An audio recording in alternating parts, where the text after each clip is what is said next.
Halo sahabat Resi, jumpa lagi di Rerunning Channel.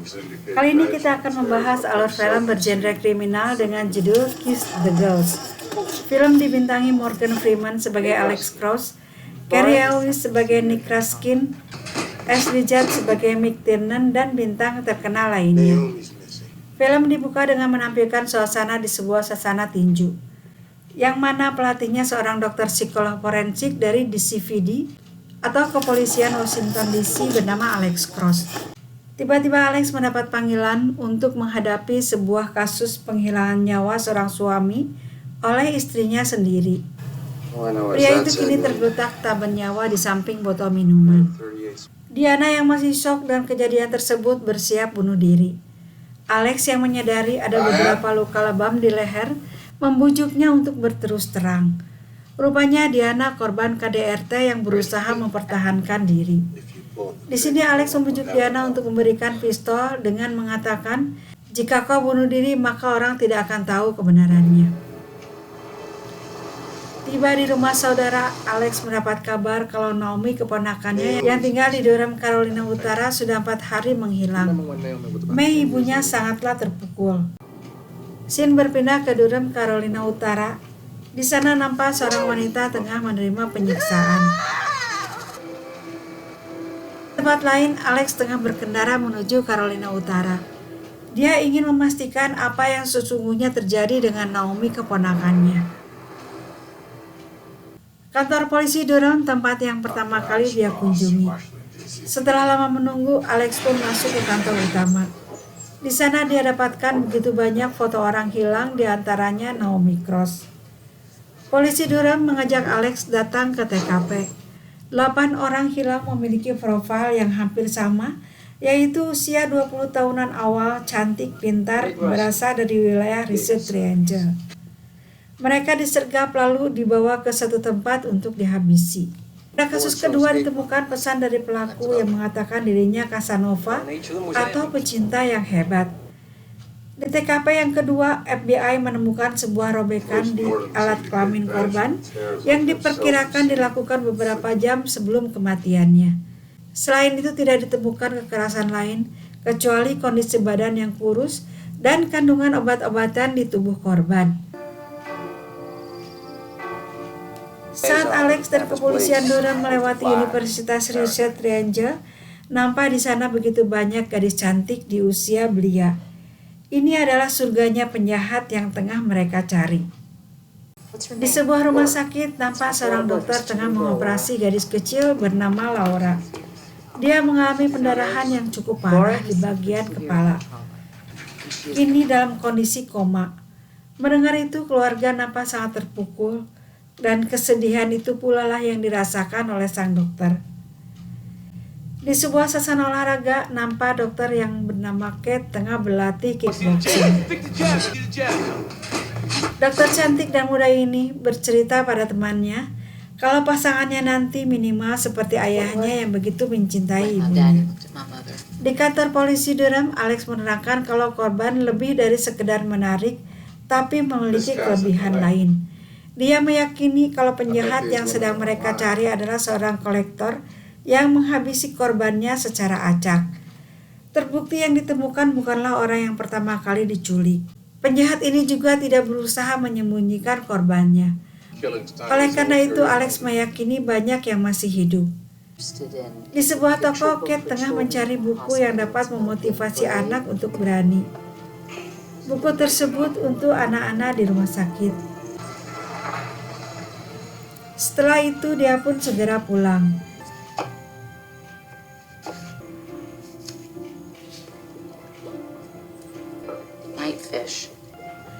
Selesai dengan makan malamnya, Kate segera pergi ke tempat tidur. Kali ini dia merasakan ada yang aneh di rumahnya. Benar saja, dia telah diserang seseorang yang ikut dengan sebuah penembakan.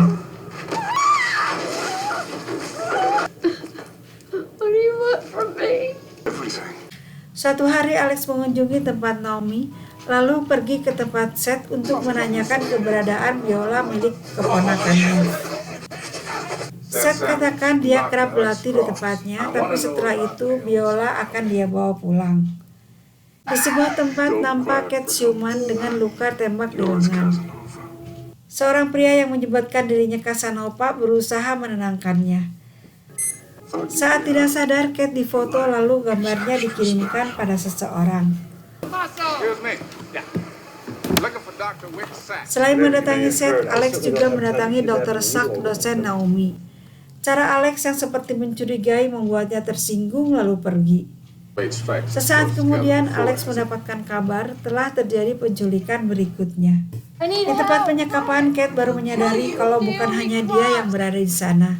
Scene berpindah ke Alex yang tengah menganalisa hasil penyelidikannya. Tiba-tiba terdengar sebuah ketukan yang disusul dengan masuknya selembar kertas lewat bagian bawah pintu. Ternyata itu foto korban dengan catatan di belakangnya dari Casanova. Alex coba mengejar, tapi dia sudah menghilang.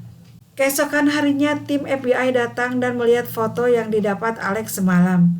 Di belakang foto tertulis Odalisque atau budak seks dari harta kaisar yang paling berharga dan ucapan selamat datang di wilayah Durham, lalu ditutup dengan sebuah nama Casanova. Di sini Alex yang seorang psikolog memperkirakan penculik memiliki sifat tidak suka ditentang.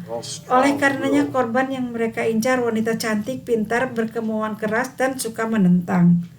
Bagaimana dengan Kate? Dia yang pura-pura pasrah saat mau disuntik obat tertentu langsung menyerang dan kabur. Saat ditemukan seberkas sinar, dia pun segera berlari ke arah tersebut. Benar saja, Kate berhasil keluar. Dia masuk sebuah hutan yang tidak dikenalnya dan baru berhenti setelah di depannya ada sebuah jurang yang sangat curam. Penculik mulai mendekat dengan sebuah lasso di tangan. Kate yang begitu ketakutan akhirnya memutuskan untuk terjun ke jurang yang di bawahnya terdapat aliran sungai.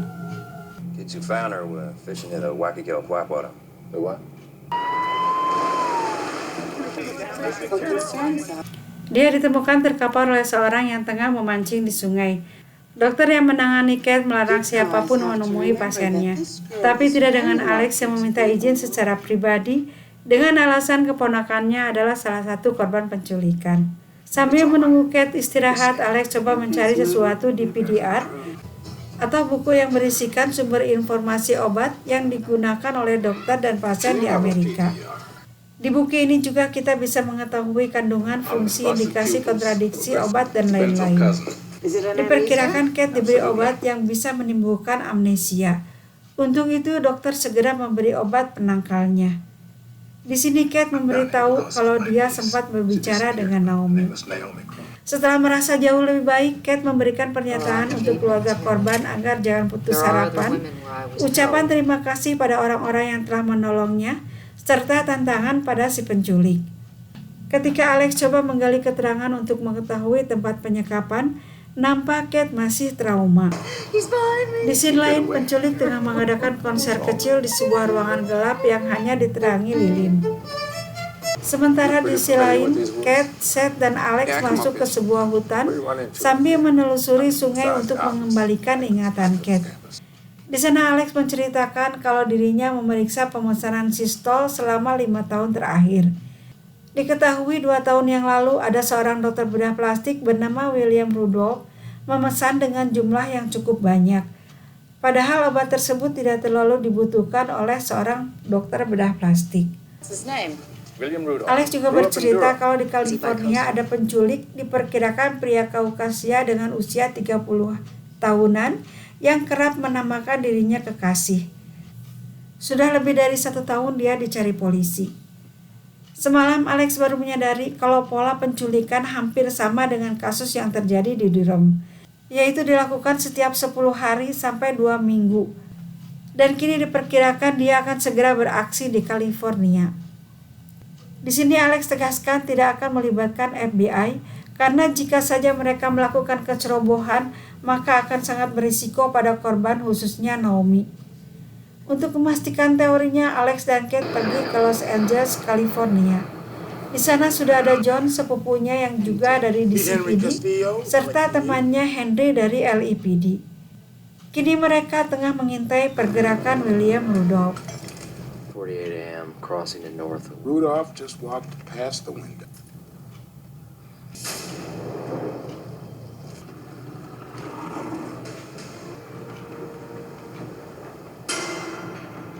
Where does this road go? Vancouver. Di jalan, Kate bercerita kalau si penculik mengungkapkan rasa cintanya pada dia dengan begitu tulus. Alex yang seorang psikolog mengatakan, seberapa besar kamu marah, maka sebesar itu pula dia mencintaimu. Pengintaian berhenti di sebuah hutan. Tidak lama kemudian terdengar teriakan William. Rupanya dia tengah marah pada seseorang yang entah ada di mana, berteriak sambil bergelantungan. First time in California. Setelah itu dia keluar menghampiri mobilnya lalu mengambil kantong plastik besar untuk dibawa lagi ke dalam rumah. Nampak dia sempat khawatir diketahui orang lain tapi dia abaikan. Selesai dengan urusannya, William segera pergi. Kate yang tidak ikut ke hutan ingin tahu apa yang terjadi di dalam. Yang dijawab oleh Alex, seorang pembunuh tengah bersiap. Tidak lama kemudian mobil William berhenti lalu dia masuk ke sebuah bar. Di sana jebakan mulai dipasang. Nampak beberapa wanita datang mendekat.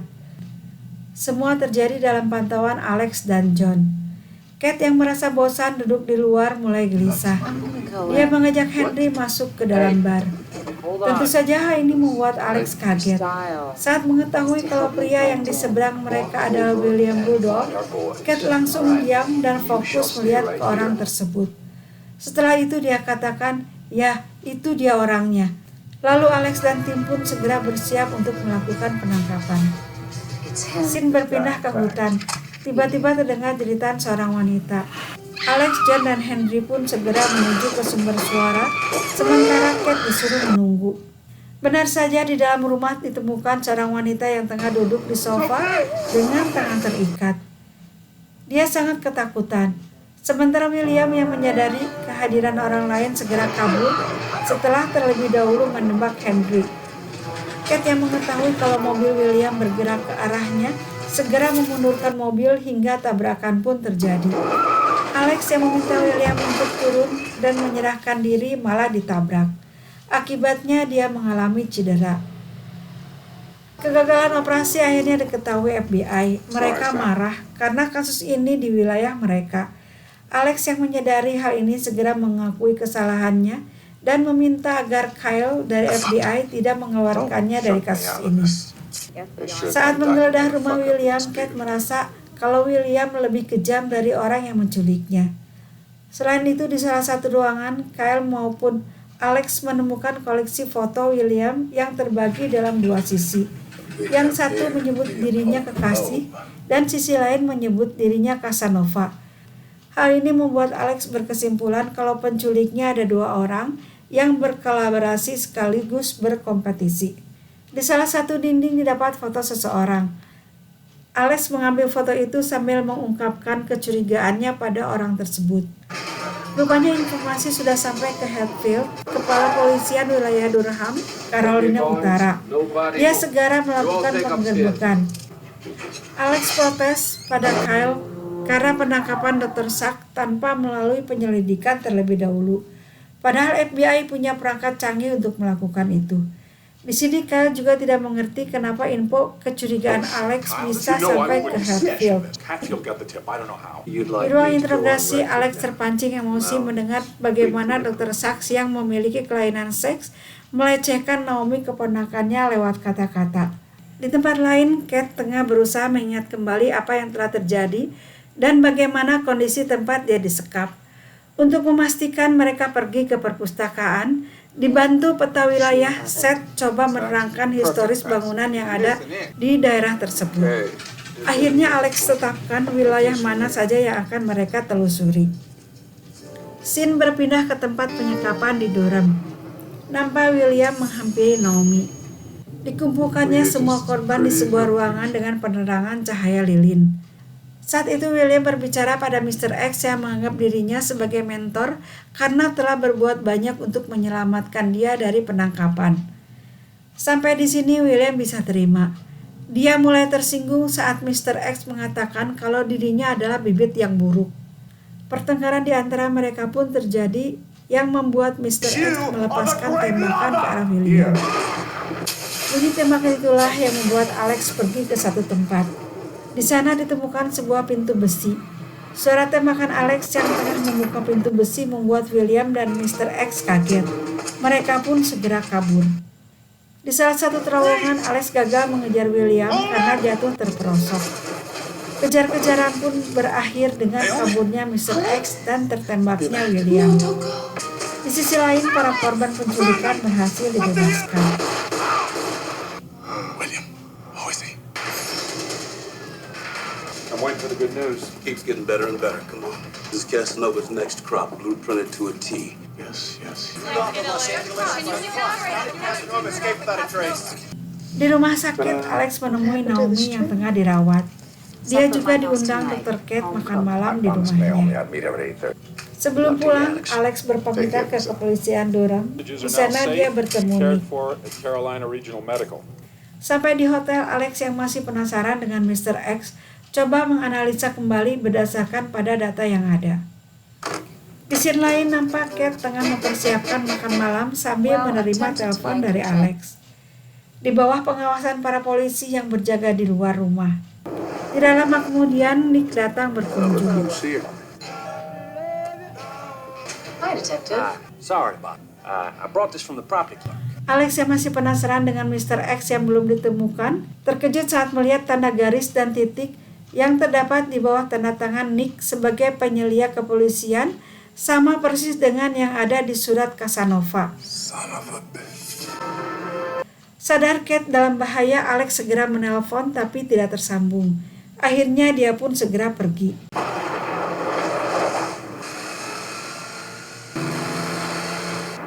Sebentar di tempat lain, Kate yang terheran mendengar komentar Nick tentang kehidupan pribadinya, merasa marah dan terancam. Pisau di tangannya nampak bergetar.